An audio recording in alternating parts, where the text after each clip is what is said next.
દાહોદ મનરેગા કૌભાંડ મામલે મંત્રી બચુ ખાબડના પુત્રની ધરપકડ કરવામાં આવી હોવાના સમાચાર।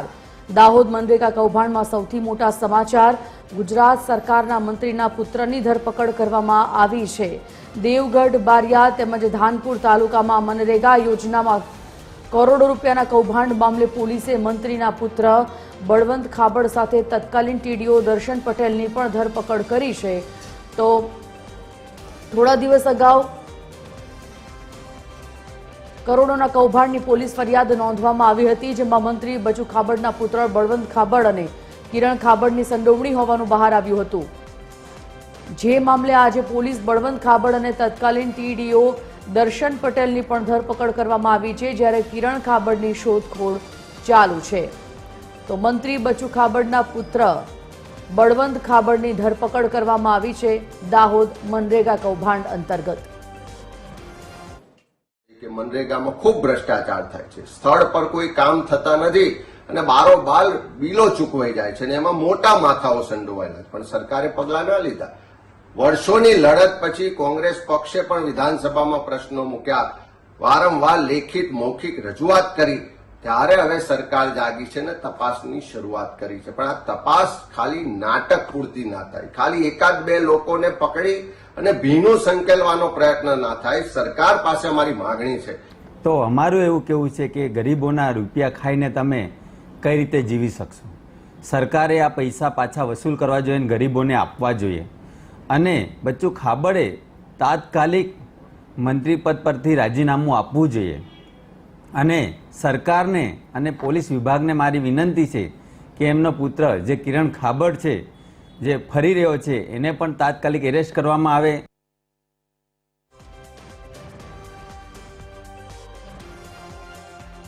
પોલીસે કરી છે મનરેગા કૌભાંડના આ સૌથી મોટા સમાચાર। મંત્રી બચુ ખાબડના પુત્ર બળવંત ખાબડની ધરપકડ કરવામાં આવી છે। તત્કાલીન ટીડીઓ દર્શન પટેલ પણ આ કેસમાં ઝડપાઈ ગયા છે, તેમની સાથે દર્શન પટેલની પણ ધરપકડ થઈ છે। દાહોદ મનરેગા કેસમાં સૌથી મોટા સમાચાર, પોલીસે કાર્યવાહી કરી છે મનરેગા કૌભાંડમાં, જેમાં મસમોટું કૌભાંડ આચરવામાં આવ્યું હતું। ગુજરાત સરકારના મંત્રીના પુત્રની ધરપકડ થતા ફરી એકવાર વિવાદમાં આવ્યા છે। મંત્રીના પુત્રની ધરપકડ કરવામાં આવી, તો સાથે ટીડીઓ તત્કાલીન ટીડીઓ દર્શન પટેલ પણ આ આખા કેસમાં સંડોવણી હોય તેમની પણ ધરપકડ કરવામાં આવી છે।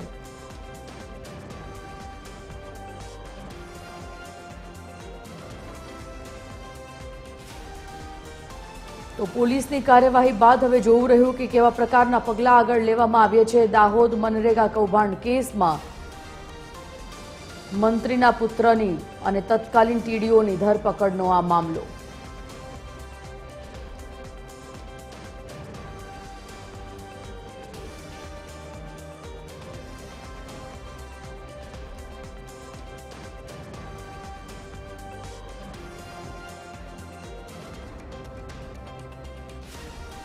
તો આજ મામલે સંવાદદાતા સંજય દવે ન્યૂઝરૂમથી લાઈવ જોડાઈ ગયા છે। સંજય પાસેથી વિગતો જાણીએ। સંજય, દાહોદ મનરેગા કૌભાંડ બાદ મામલે જે પ્રકારે અત્યારે મંત્રીના પુત્ર અને તત્કાલીન ટીડીઓની ધરપકડના સમાચાર આવી રહ્યા છે, સરકારના મંત્રી બચુભાઈ ખાબડના પુત્ર બળવંત ખાબડની ધરપકડ અને તેની સાથે દર્શન પટેલની પણ ધરપકડ કરવામાં આવી છે। સૌથી પહેલા તો એ જાણીશું કે આખું કૌભાંડ શું હતું અને હવે જ્યારે ધરપકડ થઈ છે, આગળ શું કાર્યવાહી થઈ શકે છે? વાત કરીએ તો ભય, ભૂખ અને ભ્રષ્ટાચારના વચન સાથે અને એના વાયદા સાથે જે રીતે ભારતીય જનતા પાર્ટીએ ગુજરાતમાં પોતાનું શાસન શરૂ કર્યું હતું, ત્યારે એટલું કહી શકાય કે અત્યારે ભારતીય જનતા પાર્ટી ઉપર એક પછી એક અનેક આરોપો લાગી રહ્યા છે। ત્યારે ભારતીય જનતા પાર્ટીના મંત્રીના પુત્રનું જ્યારે કૌભાંડ બહાર આવે છે, આખું કૌભાંડની જો વાત કરીએ તો સંજીવની 35 એજન્સીઓ સામે આ પ્રકારની 71થી વધુ કરોડની તપાસનું એક અત્યારે જે તપાસ ચાલી રહી હતી, જેની અંદર બળવંત, એનો ભાઈ કિરણ, જે બચુ ખાબડના પુત્રો છે, એ બંનેની પણ નામ સામેલ અંદર થયું, જેમાં અત્યારે ધરપકડ કરવામાં આવી છે। અને બળવંતની સાથે અત્યારે ટીડીઓ એટલે કે એક સરકારી અધિકારી પણ અંદર એની સાથે પણ એ સામેલ છે અને એને પણ ધરપકડ કરવામાં આવી છે. ત્યારે એટલું કહી શકાય કે જનતાના રૂપિયાથી જનતા માટે વપરાતા રૂપિયા માટે આ જે રીતે ગુજરાતને પોતાનું એક સ્વપ્ન રાજ્ય બનાવીને પ્રધાનમંત્રી નરેન્દ્ર મોદી જ્યારે દિલ્હીમાં ગયા એના પછી જે રીતે એક પછી એક સિલસિલાવાર કૌભાંડો થયા, આરોપો થયા, ત્યારે એટલું કહી શકાય કે સંવેદનશીલ સરકાર ભૂપેન્દ્ર પટેલની સંવેદનશીલ સરકારની અંદર જ્યારે મંત્રીઓના પુત્રો જ્યારે કરોડોના કૌભાંડો કરે છે ત્યારે લાંછન તો લાગવાનું, સવાલ પણ ઉઠવાના. ત્યારે એટલું કહી શકાય કે લોકો માટે, જનતા માટે કામ કરતી ભારતીય જનતા પાર્ટી પોતે ઘણી વખત એવું બણગા પણ ફૂંકે છે કે અમારા રાજ્યની અંદર, અમારી સરકારની અંદર કોઈ પણ પ્રકારના ભ્રષ્ટાચાર થતા નથી. ત્યારે આ પ્રકારનું ભ્રષ્ટાચાર સામે આવે છે. દેવગઢ બારિયા એટલે કે આખો ટ્રાઇબલ વિસ્તારની અંદર જ્યાં કામ પણ થયા નથી છતાં પણ માલ આવ્યો હોય, સિમેન્ટને જેને લઈને જેટલું મટીરિયલ્સ આવ્યું છે તમામ મટીરિયલ્સના ખોટા બિલ રજૂ કરવામાં આવે છે અને બિલ રજૂ કરતાની સાથે કરોડોનું કૌભાંડ કરવામાં આવ્યું છે. ત્યારે એટલું કહી શકાય સંજીવની કે ભારતીય જનતા પાર્ટીની અંદર જો આની અંદર વધુ તપાસ કરવામાં આવશે તો આ કૌભાંડનો આંકડો પણ કદાચ મોટો હોઈ શકે છે. ત્યારે એટલું જરૂરથી કહી શકાય કે લોકોનો વિશ્વાસ છે જે રીતે 30 વર્ષના શાસનમાં ગુજરાતની અંદર ભારતીય જનતા પાર્ટી ઉપર ગુજરાતની જનતાએ વિશ્વાસ મૂક્યો છે અને આખા દેશની અંદર એવું કહી શકાય છે કે ગુજરાત છે ભારતીય જનતા પાર્ટીનો ગઢ છે. કારણ કે કેન્દ્રમાં પ્રધાનમંત્રી અને અમિત શાહ એટલે કે હોમ મિનિસ્ટર બંનેનું આ ગૃહ રાજ્ય કહેવાય અને એની અંદર જ્યારે આ પ્રકારના સવાલો ઉઠે છે ત્યારે તપાસ તો થવી જોઈએ અને તપાસ થશે. કારણ કે તપાસનો ધમધમાટ કરતા જ જે રીતે કહી શકાય કે એક અધિકારીનું પણ અત્યારે ધરપકડ કરવામાં આવી છે. એટલે ક્યાંય કોઈને છોડવામાં તો નહીં આવે, કોઈ પણ ચમરબંધીને છોડવામાં નહીં આવે, એ પણ એક ભાજપનું સૂત્ર છે. ત્યારે એટલું કહી શકાય કે જ્યારે સરકાર સામે, સરકારના મંત્રીના પુત્ર સામે જ જ્યારે સવાલ ઉઠે છે ત્યારે આની અંદર તપાસ તો થશે અને તપાસ થશે તો તપાસના ધમધમાટની અંદર કરોડોની કિંમત અને કરોડોની મિલકત અને કરોડોની જ્યારે આખી એક વાત હશે બહાર આવશે. જી સંજીવની. સંજય, જે પ્રકારે મનરેગા કૌભાંડની આપણે વાત કરીએ, ભૂતકાળમાં મનરેગા કૌભાંડમાં અનેકો આવા કૌભાંડો, અનેકો આવી ગેરરીતિ બહાર આવી ચૂકી છે અને આપણે જોયું પણ છે કે એ કૌભાંડ કેવી રીતે આચરવામાં આવ્યું હતું અથવા તો પછી એ કૌભાંડમાં જે કોઈ લોકોની સંડોવણી હોય તેમના વિરુદ્ધ શું કાર્યવાહી થઈ હતી. તો આ તો સરકારના મંત્રીના પુત્રની વાત હોય.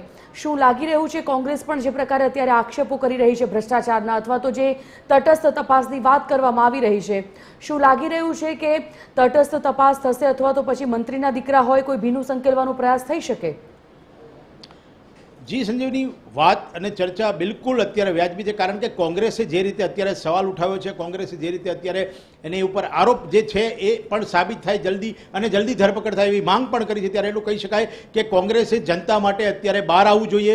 કોંગ્રેસે ફક્ત પોતે ટીવી માધ્યમ દ્વારા જ પોતે બાઇટ એટલે કે એના પોતાના ઇન્ટરવ્યૂઝ આપીને જો ખાલી સંતોષ ના માનવો જોઈએ. ખરેખર આ વિષયની અંદર જો કૌભાંડ થયું છે, ભીનું સંકેલવાની જો અગર વાત આવી રહી છે અથવા એવી કોઈ ગંધ આવી રહી છે તો તેને તપાસ આગળ વધારવી જોઈએ. એની અંદર જનતાની સાથે ઉભું રહેવું જોઈએ. કારણ કે મનરેગા જે યોજના છે એ જનતા માટેની યોજના છે અને એની અંદર જ્યારે કરોડોના કૌભાંડ થાય છે ત્યારે જનતા જે મજૂરી કરતી વ્યક્તિ છે, જે પેટીઓ રડતી વ્યક્તિ છે તેના સુધી જે પૈસો પહોંચવાનો હોય એ પૈસો તેના સુધી પહોંચે નહીં અને મંત્રીના એકાઉન્ટ સુધી જો પહોંચતો હોય કે એમના ખિસ્સા સુધી પહોંચતો હોય તો એની તપાસ તો જરૂર થવી જોઈએ. કારણ કે જનતાનો વિષય હોય. હવે મંત્રી જ્યારે કોઈ પણ હોય તો ભારતીય જનતા પાર્ટીની અંદર ભૂતકાળમાં પણ એવા એક્શન લેવાયા છે. ત્યારે એટલું કહી શકાય જનતાને પણ આશા છે કે કદાચ આવનારા દિવસોની અંદર બચુ ખાબડના પુત્રો ઉપર વધુ તપાસ થશે અને એની અંદરથી જે કંઈ હશે એ માહિતી બહાર કરવામાં આવશે. જી ધન્યવાદ જાણકારી માટે.